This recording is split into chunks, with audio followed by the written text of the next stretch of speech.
Okay, so this is take number two because, I had to go get the puppy.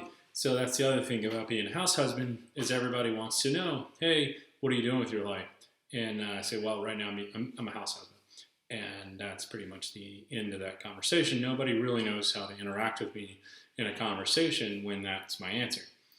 Uh, I don't know what to tell you.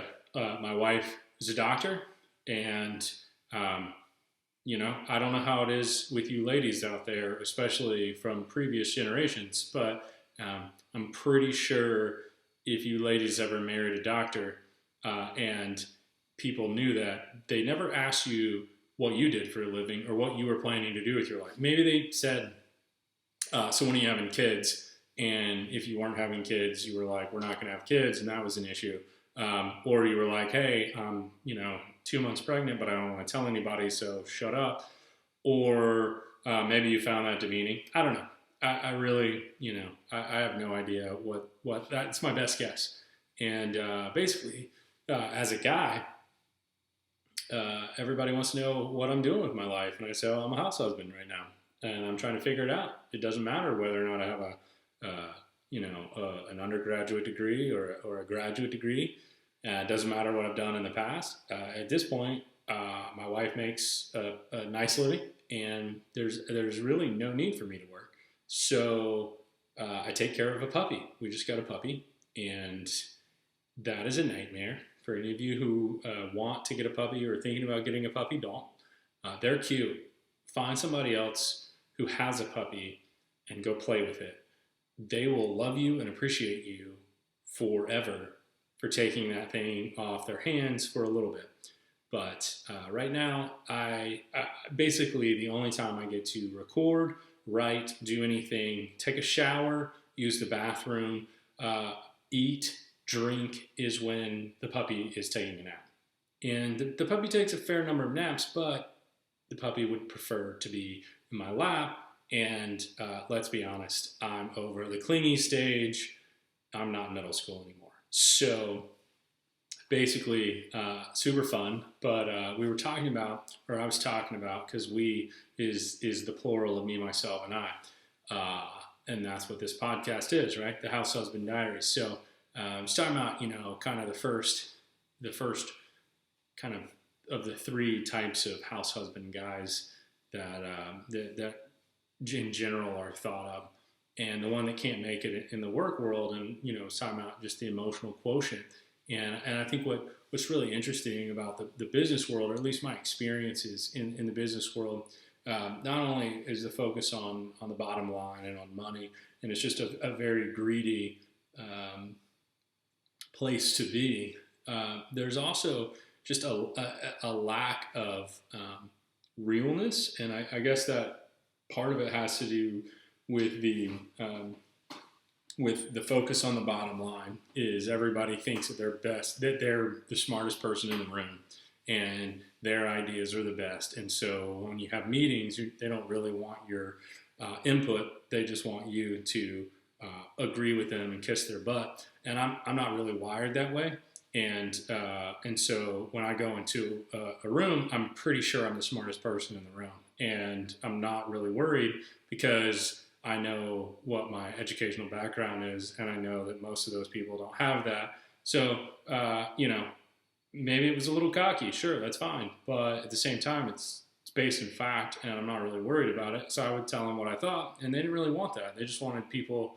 In the business world, bosses just kind of wanted people that would kiss their ass and tell them that they're the smartest person they've ever met in their lives, and then they would, everybody would rah rah, and I don't know, the corporate hierarchy is just something that never really appealed to me. It didn't. I didn't.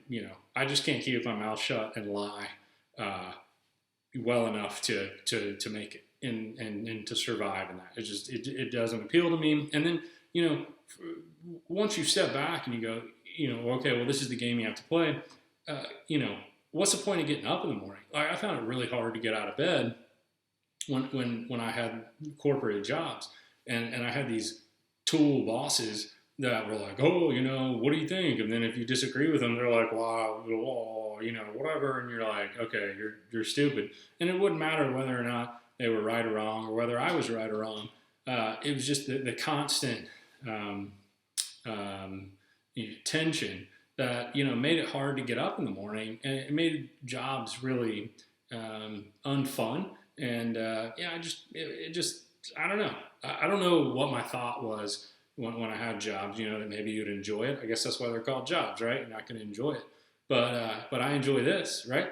And hey, I'm not making anything off of it, but it's fun, and so maybe this will be my job.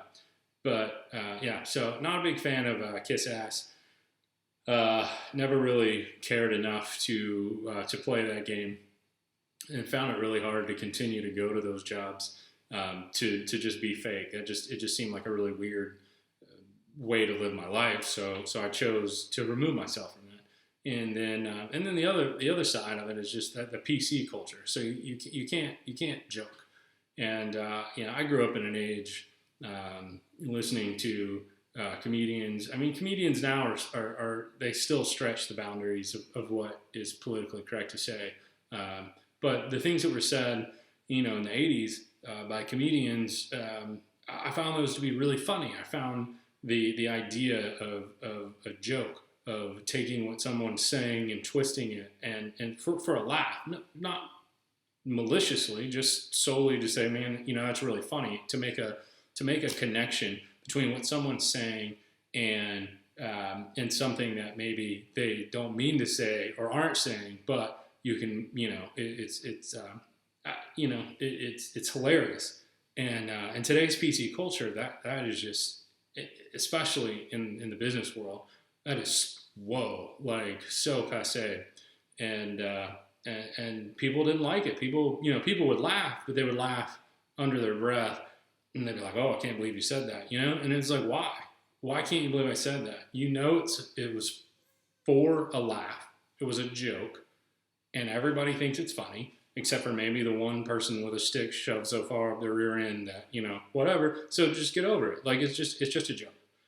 And I tell the story when I have another conversation with a buddy of mine, Joe, on the podcast, and basically, I was accused of sexual harassment at my last job. I managed about 25 people. The team started at maybe 14 or so, 11, something like that, and grew to as big as about 25, 22-ish, I don't remember.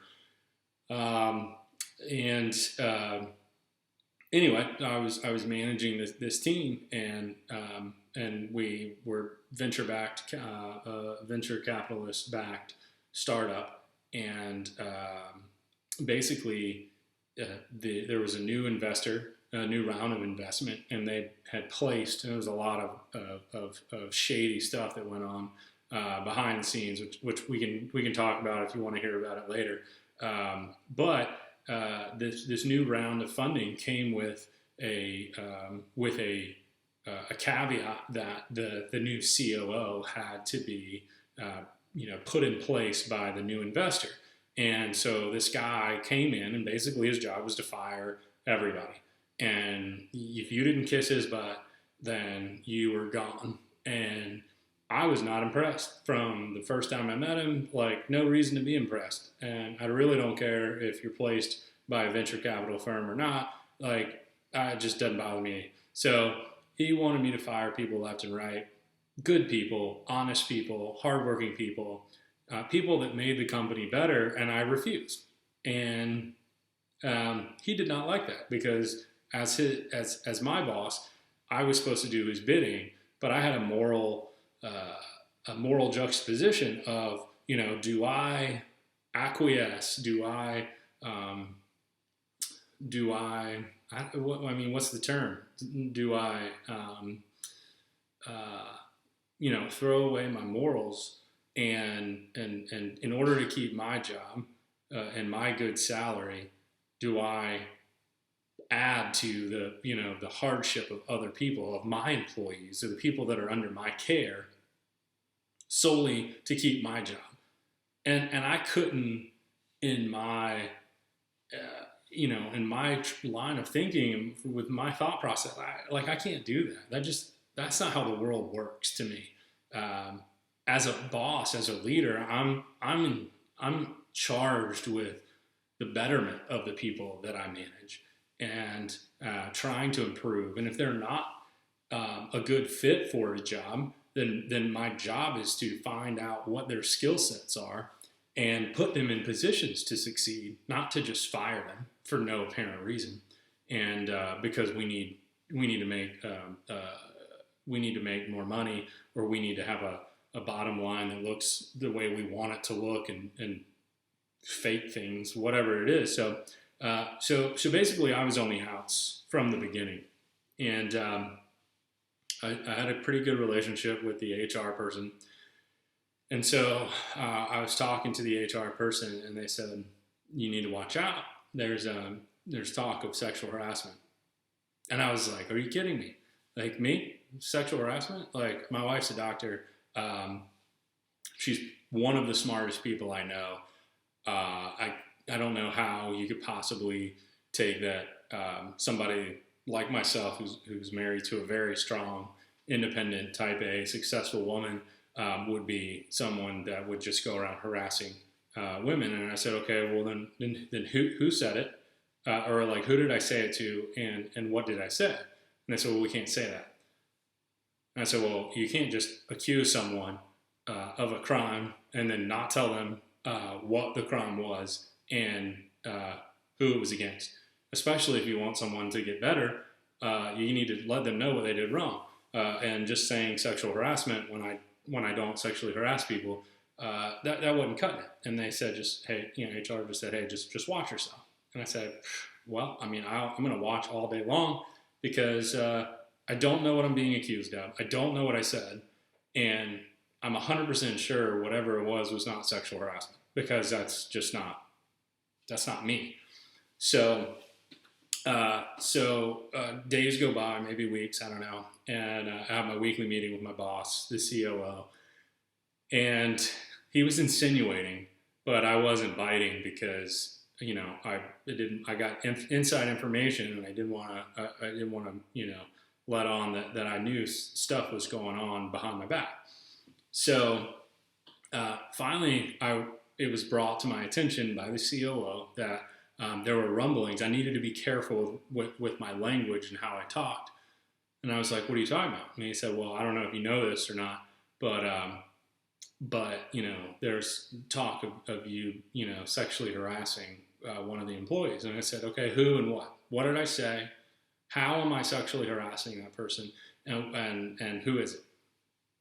And they said, well, we can't tell you. And it's not a formal charge. And I said, well, if it's not formal, then I didn't do it, obviously. Like, you're telling me there's a rumor? Well, you can't. That's no way to run a business. Oh, there's a rumor that you might be a bad person. If it's a legit issue, then you need to bring it to that person, and you need to say, you need to stop. If it's not a legit issue, you don't need to threaten people. That's just, if that's not black and white, cut and dry, I don't know what is. So finally, I said, look, there's nothing, I can't say that I'll improve if I don't know what I did wrong that needs improvement. I mean, that's basic, right?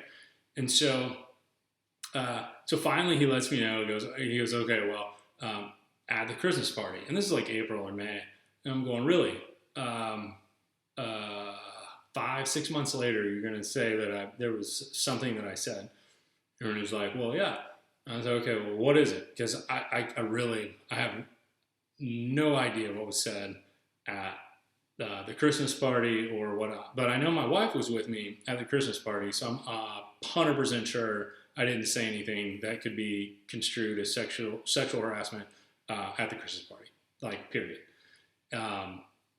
So then I was told that one of my employees or one of the people that I managed was wearing a sweater with a reindeer that was crocheted or whatever on the front, and on the front of the top of the head, the antlers came out, and you can't really see that, but the antlers came out about where her chest was. And there were plastic antlers that came out of the sweater. It was like one of those ugly sweater things. I've never seen a sweater like this. It's absolutely ridiculous. But Anyway, plastic antlers that came out of the sweater, and I'm accused of her walking by, and I said, "Hey, nice rack," and that's exactly what I did. I laughed, and he was like, you can't laugh," and I was like, "Oh no, that's hilarious. Like I totally can laugh," and then he was like, "Well," and I was like, "Well, I like uh, to begin with, I hope that sounds like something I would say. I also hope that I'm funny enough to have thought of that on the spot and said that." And he was like, "That cannot be your response if that's potential sexual harassment." And I was like, "That's hilarious. You know, there's nothing sexual about that. I'm from the Southeast. Everyone who hunts deer, and people hunt deer all over the country, all over the world, they hunt. Everybody knows that a deer antler set is called a rack. And if somebody's walking around with a sweater that is knitted, that has plastic antlers that protrude out the front of their chest, and somebody says, "Hey, nice rack," that's not sexual harassment. I didn't say, "Hey, nice tits." "Hey, boobs, what's happening, Tits McGee?" What, like, there was nothing sexual about that. What the rack meant was it was totally focused on plastic antlers that came out of a sweater. I was like, "You got to be kidding me! Is that all you have? That's all you got? You're threatening me with sexual harassment over a pair of plastic antlers? You got to be kidding me!" He was like, "I'm just saying, watch it." I was like, "Oh my god! Like this is absolutely crazy." So, long and the short of that story is there were no formal charges. It was brought against me because there was nothing there. Everybody in that situation knew that I was not sexually harassing that employee. I wasn't even trying to sexually harass that employee because trust me, if I wanted to sexually harass somebody, I'm pretty sure I could figure out a way to do that. Like saying demeaning things is from middle school. Like that's just not. I feel like there's a clear line between when somebody's being sexually harassed, sexually harassing someone, and somebody's making jokes. If you don't like someone's jokes, that's a different story. But also, sexual harassment should be a repeated thing, especially if you're going to bring those charges. But anyway, my 2 cents. So that was just a story of just kind of the things where I would say jokes and I would say things that I thought were funny. And there are more stories with that guy, that COO. We had some knockdown, drag out conversations where all kinds of bad words were said and all kinds of things were thrown around. And he was a very terrible human being, and so he makes his money by firing people and sending jobs overseas. And that's a whole nother deal. We can talk about him another time. Who knows? Maybe I'll even have him on the show when that company that I used to work for goes under in maybe the next 16 to 20 months.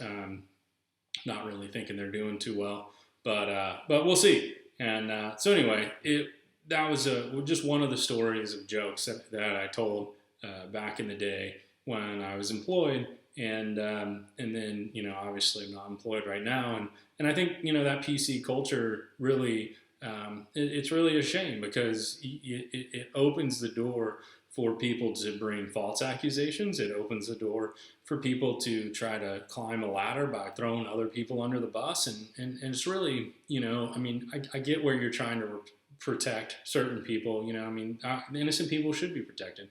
But I don't think there's a whole lot of innocent people that are just being taken advantage of in that way. I think there's people that are trying to climb ladders and they're looking for any way to get an edge over people that are already in power or already have jobs they want, and that's what politics is, and that's the shame of the political game out in the workforce. And I don't really, that's not my. I don't know. I don't find that enjoyable. I don't care enough about about money or job titles to get up every morning and play that game. I'd rather enjoy the people that I hang out with and have good times, have cookouts, travel around a little bit and just maybe do some good and volunteer, help out. But none of that. The working world just the way it's gone, the way it's has moved forward over the past 30 years. I think it's a far cry from what it was, and maybe some people would say it's better now for some people, but I definitely think it's worse for people like myself, and I think that's sad. And so that's why I started the House Husband Diaries, or one of the reasons. And we'll continue to talk about it. I'm sure I'll have a lot of wonderful comments when I post this, and people will say how wonderful and how much they agree with me. And I think that's what this is for. It's nobody's really talking about the house husbands and the plight of the house husband. So we'll talk about other things. This is more of just an intro. I think it's just interesting. You've got the working world that is harder for the straight white man. You have political world, which is really interesting because in politics, what I find fascinating, and correct me if I'm wrong, but when you look at the Democratic Party and you look at liberals who are for the minorities and for women, supposedly, yes, you have Barack Obama, who's president, but since then and before then, you don't have any people of color. You definitely don't have any women, and it's really just kind of old white guys.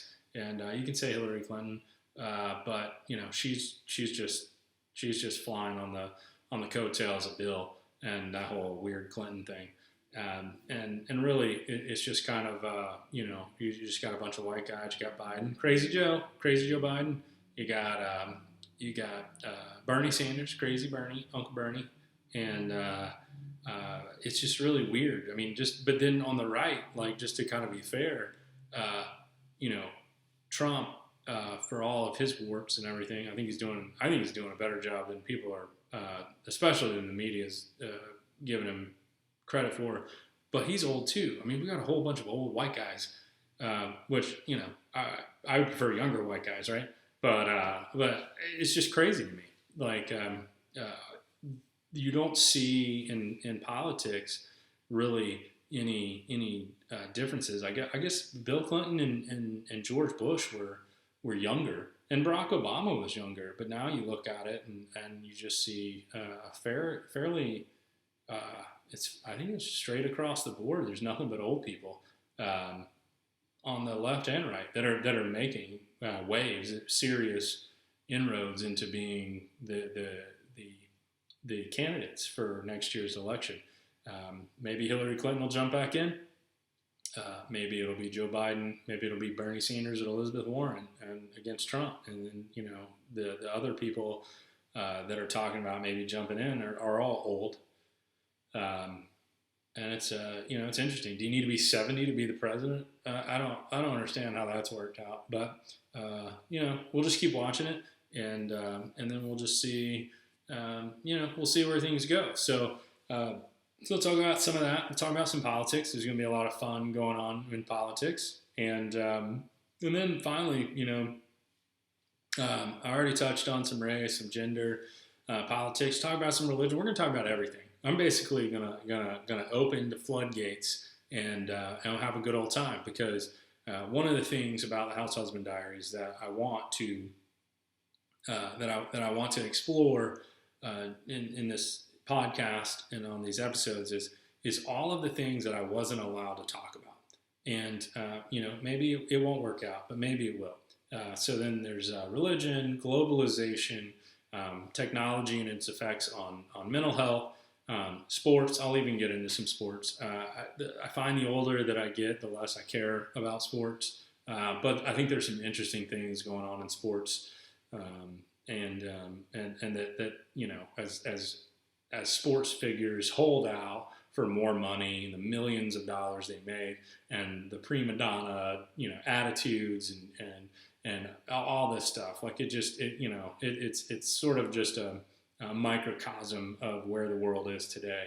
And then yeah, I think we got tons of stuff to talk about. I'm also writing a book. Got a bunch of stories from travels. I worked in the nonprofit realm in my 20s and got to travel to some third world countries, some middle of the road countries, and have a lot of great experiences, a lot of interesting travel stories from places like India and Costa Rica and Haiti.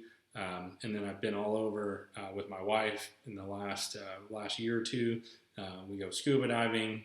We've been scuba diving in Honduras and the Caribbean, and we just went to the Maldives. I know somebody told me it was the Maldives, but I don't like the way that sounds. Sort of like saying pecan when supposedly I know it's pecan, but whatever, I'm just going to be who I'm going to be, the house husband.